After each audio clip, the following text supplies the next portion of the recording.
basoda ba FRDC bafundami na ONU na mbeba koleka nkama mibale lokola moyibi na kobotola biloko na makasi, kosangisa nzoto na basi na makasi, koyiba bato mpe kokende na bango epai mosusu, konyokola na kotungisa bato na bana mike na bitumbu ya ndenge na ndenge. Molobeli ya ba FRDC, lieutenant colonel Guillaume Ndike, alobi ete soki ezali solo baye bafundami bakolandelama.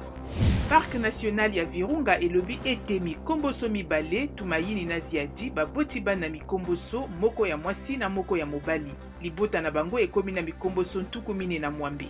Na Rwanda, police ekangi alanga nzembo ya kala Dieudonné Ishimwe ayebana na nkombo ya Prince Kid oyo akoma kosalisa momekano ya Miss Rwanda. Afundami koluka kosangisa nzoto na makasi na bana basi bazalaki na Miss Rwanda.